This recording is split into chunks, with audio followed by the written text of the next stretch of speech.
Buenas tardes a todos y bienvenidos en la inauguración de los actos de la Carpa Lisio en esta 30ª edición de la Feria del Libro de Tenerife.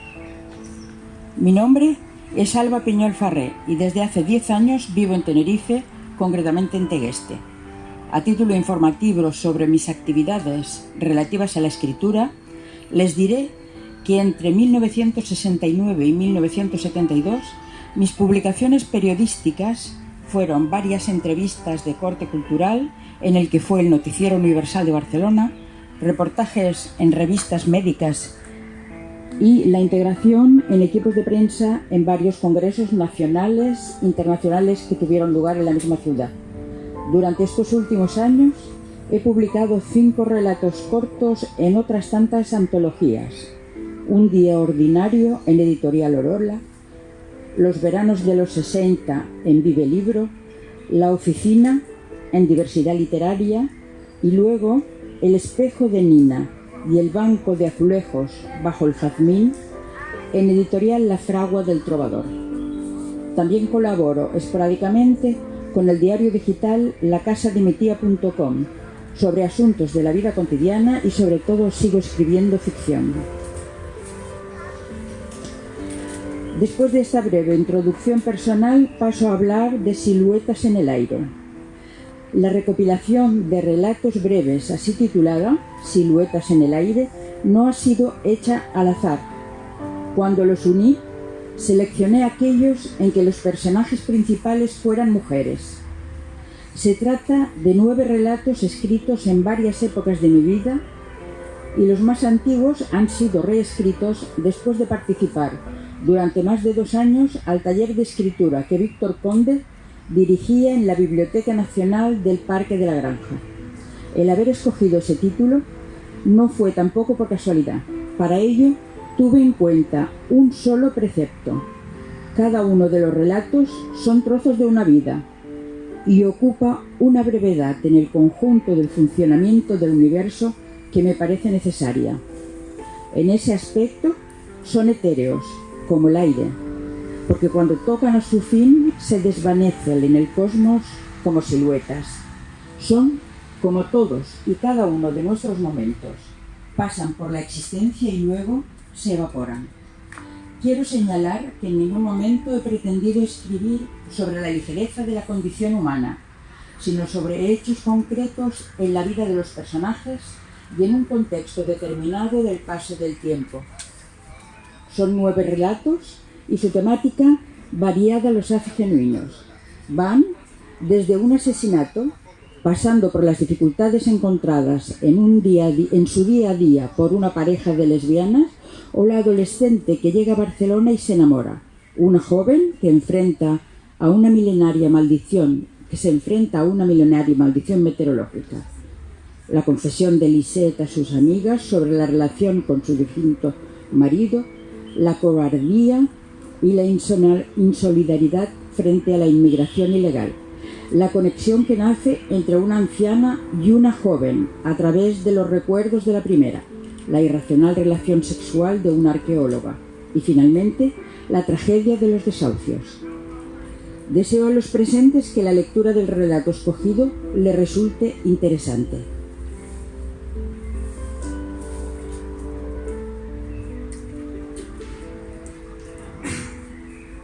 Beatriz toca fondo.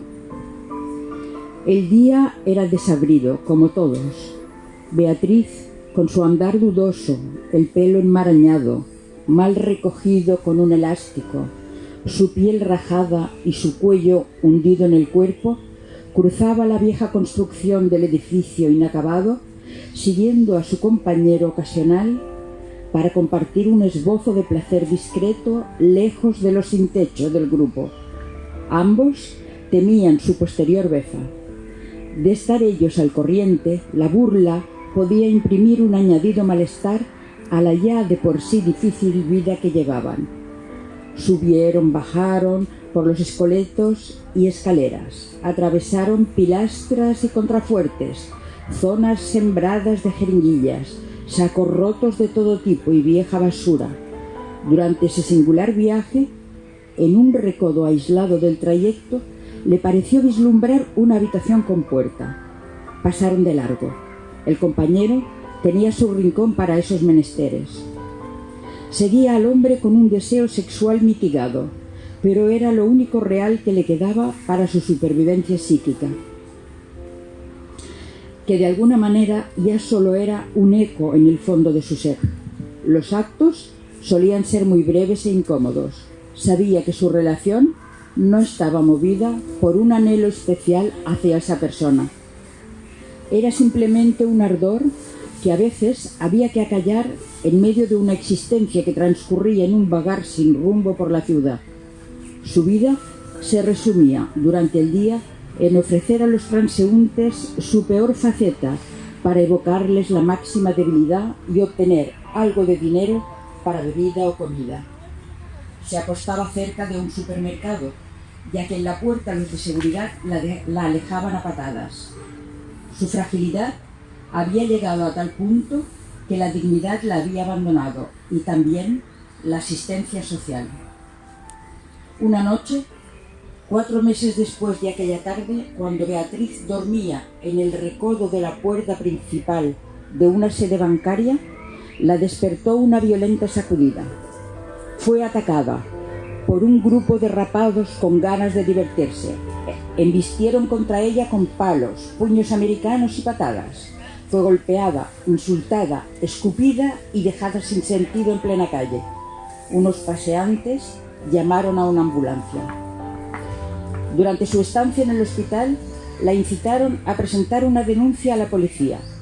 Lo hizo para callar tantas opiniones que no le permitían que su cabeza descansara, pero sabía que no serviría de nada. Nunca había servido de nada. Es que encontraron a los culpables de las agresiones que con anterioridad habían sufrido sus compañeros, pero era la ley, había que denunciarlo.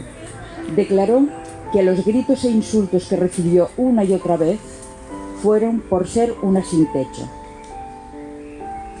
Lo que sí hizo su mente durante los días de permanencia en el hospital fue viajar una y otra vez a la habitación con puerta que había visto en la construcción abandonada de aquella ciudad muerta. Ya no sabía si lo que vio fue real o es que se agarraba al deseo de que lo fuera.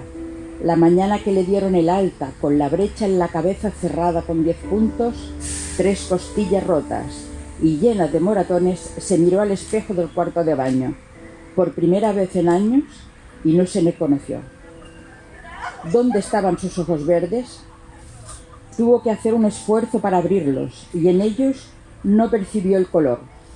Solo encontró miedo. Se vistió con lo que le dieron. Debe de ser de los enseres de alguna muerta, se dijo. Salió a la calle y se dirigió a la ciudad fantasma. La urbanización inacabada había sido inicialmente pensada para albergar una gran ciudad dormitorio de alto standing, con todo tipo de comodidades y servicios. Así lo emulaba el viejo y roto cartel sobre la puerta del contenedor gris y sucio de la entrada. Decía: Administración, Urbanización El Oasis, cerca del cielo. La obra, parada desde 2009, estaba ubicada lejos del centro de la ciudad, acordonada por vallas y situada en la cumbre de un cerro. Se paseó por ella como quien no quiere la cosa. Por las noches hay guardias de seguridad que hacen rondas para evitar que nos instalemos dentro, le dijo un joven con el que se cruzó por una de sus calles. Pero durante el día, como la valla tiene varios puntos débiles, nos reunimos entre sus paredes para fumar, follar o discutir sin ser molestados por los vecinos o denunciados a la policía. Tiene una ventaja: es muy grande. Ella estaba muy cansada y tuvo que buscar bastante para reconocer el difícil recorrido que había hecho la última vez hasta encontrar la habitación. Por fin, pensó. Entró y comprobó que no había soñado. Tenía puerta. Los tabiques estaban sin pulir. Una de las paredes lucía una gran grieta y en otra había una ventana bloqueada por tablones clavados. El único mueble era la armadura de una cama habitada por un reinado de arañas protegidas por sus sofisticadas telas. El suelo tenía mucha porquería, la puerta existía, pero no cerraba bien. Sus bisagras rechinaban y en el lugar del cerrojo había un agujero. Parecía que nunca había sido utilizada y se hallaba lejos del lugar de encuentro de aquellos visitantes furtivos que frecuentaban la ciudad fantasma. Entretanto, había oscurecido y no tuvo otro remedio que quedarse. Cuando entornó a la puerta, solo se oía el silencio. Sin prenda que la protegiera, pasó la noche en la habitación, temblando de frío y miedo. No sabía cuál de ellos le producía el castañeo de los dientes. Se acurrucó. Se acostó contra la puerta a la que pegó su cuerpo para que nadie la sorprendiera. Estaba sola y lejos de cualquier tipo de ayuda. El miedo seguía en aumento. Había realizado tal esfuerzo por encontrar la habitación nada más salir del hospital que estaba agotada. Dejó de pensar. Hacía tiempo que no lo hacía. Solo vivía en el momento ignorado, de forma voluntaria. Lo que pasaría minutos después tampoco le importaba. Al despertar amanecía. Antes de irse, visitó los alrededores, las posibles salidas por la valla y creó un camino difícil y sinuoso para llegar hasta la habitación, asegurándose de que nadie podría seguirla. Le parecía un golpe de suerte demasiado importante después de tanta miseria. Se preguntó si eso sería una señal o si por el contrario tenía que olvidarlo. Tardó 3 días en volver y repetir la experiencia. Siguió el camino que se había trazado la última vez y se acercó al cuartucho cuando todavía era de día. Esa segunda noche fue mejor que la primera. Había conseguido un saco de dormir para cubrirse. Cada vez iba más a menudo, hasta que el lugar tomó cuerpo en su realidad mental y le pareció un sitio tranquilo para adoptarlo.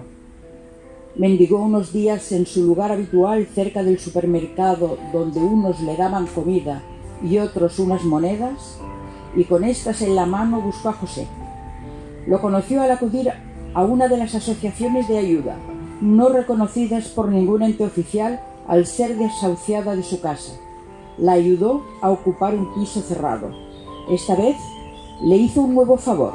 Le buscó e instaló una buena cerradura de segunda o tercera mano. Fue la única persona que conoció el lugar. Bueno, declaró el hombre una vez terminado el trabajo, incluyendo el engrase de los goznes para que no chirriaran. Ya tienes de nuevo una casa. Esperemos que ésta te dé suerte. Estoy segura de ello, le contestó mientras lo acompañaba al exterior de la ciudad. Era una salida distinta de la primera, dando un rodeo imposible de reconocer. Gracias de nuevo, murmuró Beatriz al despedirlo con un par de besos. Mientras regresaba a su habitación, acariciando la llave, se dijo: no es significativo por cuántas manos ha pasado. Lo importante es que me mantendrá mi puerta cerrada y la guardaré solo para mí. El día continuaba con los habitantes de la calle. Volvió a frecuentar los comedores sociales. Nadie se dio cuenta de que cargaba pocos enseres a cuestas, por fría que se presentara la noche, ni de que desaparecía del grupo antes del atardecer.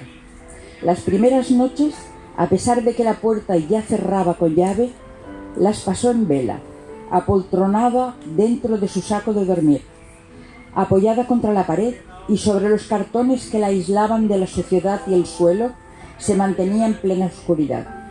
Aunque se trataba de una ciudad muerta, oía ruidos nocturnos que intentaba identificar en su vigilia, plagada de miedo. Cuando el viento se desataba y se abría paso hacia los estrechos pasillos, su lúgubre silbido producía pavor. El movimiento de los sacos de grueso papel y cartón originaban sonatas quebradizas como de trombones bajos y oscuros. Son ruidos externos, se decía para tranquilizarse, porque las arañas son mudas. Y he comprobado a conciencia que la habitación no tiene ningún agujero hacia el exterior. Es la ciudad inacabada que se manifiesta y vive a su manera. Y concluía cavilando: por mucho que quieran intimidarme, no conseguirán alejarme de esta habitación. Mantuvo la cama con las arañas, pensando que así estaba menos sola. Tardó varias semanas en acostumbrarse a la nueva vivienda y mucho más en decidirse a adecentarla. Desde la primera noche encendió una vela, bloqueó a conciencia todos aquellos espacios por los que podría filtrarse su fino resplandor y poco a poco durmió con un sueño profundo como hacía años no alcanzaba. La semana siguiente a su instalación definitiva llovió a cántaros y ella la pasó seca. Un mes después, en el centro de la ciudad, apareció un sin techo muerto debido a las quemaduras que unos desconocidos le infligieron y, como en su caso, no detuvieron a los agresores. Mientras, ella durmió encerrada con llave en su refugio, al que comenzaba a considerar su hogar. La falta de electricidad no le importaba demasiado. Lo que sí era más peliagudo era el agua, pero pronto le encontró solución. Descubrió con regocijo que uno de los edificios, a unos 200 metros de donde vivía, existía un grifo disimulado en un agujero. Era de fácil acceso. Beatriz salía por la mañana de su casa y regresaba al atardecer, nunca de noche cerrada. El miedo y la desconfianza que invadían su cuerpo desde el ataque disminuían muy lentamente con el paso del tiempo. Poco a poco perdió esa sensación de invisibilidad en la que había estado sumida durante años. Esa invisibilidad bajo la que los ciudadanos, de manera inconsciente, entierran a los sin techo por miedo o por falta de empatía, y de manera voluntaria porque les parece que se trata de una lacra contagiosa. Llegó la primavera y su carácter alegre repuntó suavemente. Como primera manifestación, sintió un fugaz deseo de cambio. Tenía mejor humor, aunque no más confianza. En un mercadillo compró un hornillo para poder prepararse algo caliente si llegaba el caso. Más tarde, encontró la necesidad de asearse y librarse cuidadosamente de su mugre física. La anímica ya había comenzado el camino de curación con el paso del tiempo en ese lugar resguardado. Se cortó el pelo, se vistió con ropa limpia, aunque usada, y decidió que gozaba de la presencia correcta para salir de su casa, en la que se había convertido aquel agujero. No tenía espejo para comprobar su aspecto, pero se sentía segura para atravesar la puerta de su cueva como mujer. Su primera salida la llevó a su antiguo barrio, aquel del que huyó derrotada. Se sentó en un banco como cualquier vecina a observar el paso de la gente y el jugar de los niños. Pronto la invadieron los recuerdos. «Juan, necesito hablar contigo», dijo Beatriz al llegar a casa. Sus ojos verdosos, que en momentos normales eran dulces, estaban empañados por un reflejo oscuro. «Hola, querida, no vas a decirme que me dejas, ¿verdad, muñeca?», contestó él riéndose con el buen humor que le caracterizaba. Su mujer seguía de espaldas. «Para con tus bromas», atajó ella con aire seco. «Y no me llames muñeca, por favor, sabes que no me gusta». «Y yo que había preparado una sorpresa para ti», contestó amablemente el aludido y bajó su tono de voz. Dio un paso hacia ella con un par de copas de tinto en las manos. Esperaba pasar una noche agradable. La chica frunció el ceño. Se dio la vuelta encarándose con él y al verlo tan contento no se atrevió a contestar. Cogió la copa que le ofrecía, depositó un beso fugaz en sus labios y fue a sentarse en el sofá. Juan se dio cuenta de que algo grave había ocurrido. Su mirada esperanzada y acogedora de la mañana había desaparecido. «¿Qué te pasa? Te has puesto muy seria». «¿Sabes que hoy he presentado el trabajo gráfico que el jefe me pidió para la nueva empresa constructora de bicicletas?» «Sí, claro, ¿cómo voy a olvidarlo? Con lo que has trabajado y la ilusión que te hacía su presentación», contestó Juan, dejando su copa sobre la mesa de centro, sentándose frente a ella, con los codos apoyados en sus rodillas y las manos cruzadas. Sabía que era una excelente profesional y que tenía debilidad por su trabajo, incluso cuando estaba fuera de él. «Pues verás, Una vez presentado el trabajo y aceptado por la empresa contratante, Beatriz suspiró hondo, dio un sorbo a su tinto y continuó: Gómez me ha llamado a su despacho para despedirme. Lo soltó de golpe para evitar que le fuera todavía más difícil pronunciar dichas palabras. Y como tu contrato era por obra y servicio prestado, no hay finiquito, ni paro ni indemnización, continuó su pareja furiosa. Se puso de pie como un resorte, dando manotazos como para alejar o apalear a una figura invisible pero real. Vale, estamos los dos en la misma situación. Serán cabrones y ahora ¿de qué vamos a vivir? Y los proyectos de aquella noche se fueron al traste. Así comenzó el desastre. Dejaron de salir primero de vez en cuando y más tarde de forma definitiva. Poco a poco perdieron los amigos. Llegó el impago de las facturas. Disminuyeron la cantidad de cualquier consumo hasta no poder pagar la hipoteca y ser desahuciados del piso comprado a medias y a crédito.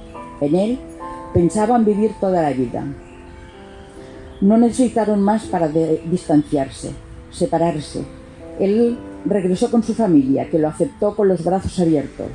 Beatriz, que no era bienvenida entre ellos y tampoco quiso pedir ayuda a la suya, estuvo primero de ocupa, compartiendo alojamiento hasta que un día, con lo puesto, se perdió definitivamente en la calle. Todo esto es lo que le volvió a la mente mientras estaba sentada en el banco de su barrio, compartido con una mujer que un día fue su vecina, pero que no la reconoció. Se dio cuenta de que sus lágrimas bajaban por sus mejillas sin poder contenerlas. Dejó que brotara el llanto. ¿Cuánto hacía que no lloraba? Andando, a paso lento, atravesó las calles donde en una época había sido tan feliz. Contempló el balcón de su piso lleno de juguetes.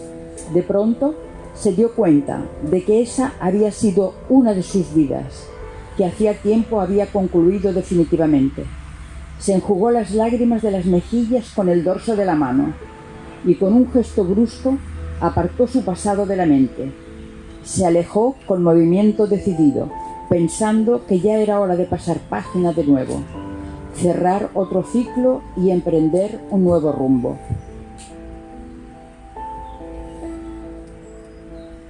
Fueron pasando los meses y ella continuó viviendo en la misma habitación donde se sentía segura, aunque ya no era la misma Beatriz que la había ocupado. A partir del día que visitó su antiguo barrio, regresaron sus ganas de vivir. Encontró unas tablas de madera que convirtió en un somier, cuadrándolas en el armatoste de la cama de hierro que pintó con antióxido, dándole varias capas y dejándola naranja. Había desalojado de él a las arañas que durante tanto tiempo hicieron que no se sintiera sola. Ya no las necesitaba. Fue la primera muestra de la frialdad en la que su corazón se transformaba. Un día soleado, después de cerrar su habitación y colgarse la llave del cuello, se dijo: creo que ya es hora de cambiar la vivienda.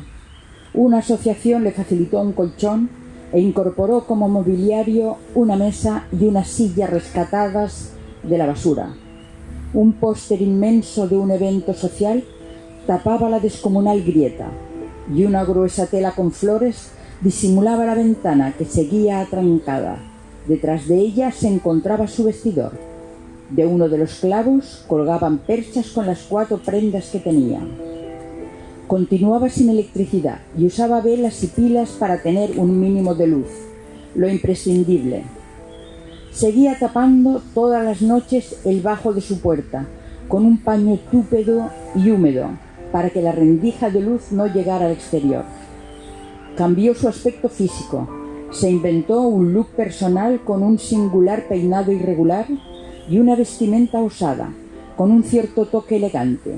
Fue recuperando su jovial carácter a la vez que se volvía día a día más salvaje y más desconfiada, menos comunicativa y todavía más reacia a relacionarse con gente nueva.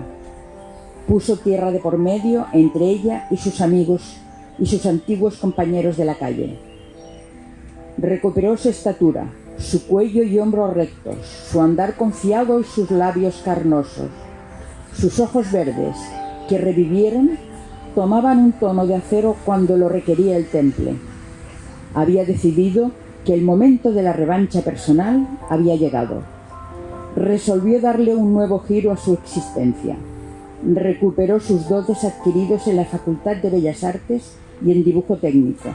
Se compró lo necesario para hacer caricaturas, un bloc de dibujo y un carboncillo, y se acercó a la zona turística del puerto, al muelle donde llegaban los cruceros y sus turistas, o en los lugares de ocio diurno de la ciudad, para proponerles sus servicios de dibujante a cambio de unos euros. El primer día le costó lo suyo dirigirse a desconocidos. La semana siguiente dedicaba a ello las horas de luz necesarias que le permitían sobrevivir. Al mes destinaba una parte de su tiempo a su formación personal y profesional en una asociación dedicada a la reinserción y a la formación gratuita. Más tarde pasó a ser ella la que impartía los cursos y prestaba la ayuda a aquellos que lo necesitaban. Se convirtió en una mujer de 30 y muchos años, de mirada fría, implacable y un carácter decidido al desquite, salvaje. Decidió aprovecharse sin escrúpulos de todos los que le parecían poco fiables y que bajo su punto de vista era la mayoría. Fue una actitud que aplicó tanto a las personas como a los contextos que se le presentaban favorables para sacar beneficios. Solo una situación se salvaba, y eran los individuos, las personas que se veían en la extrema pobreza, impulsados, como a ella se le empujó, por una sociedad cruel e irracional. Gracias.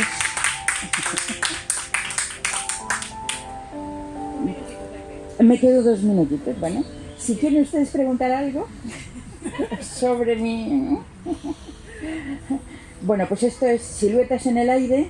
Es un libro que contiene, para los que han llegado tarde, 9 relatos cortos sobre distintos puntos de la vida de mujeres, y se llama Siluetas en el aire porque esos momentos de cada uno de nosotros de la vida son momentos que pasan y que en el momento de pasar ya se han desvanecido como siluetas, pero que de todas formas forman parte del cosmos, del mundo, del universo, y que por lo tanto son importantes, todas, cada una de ellas. Gracias.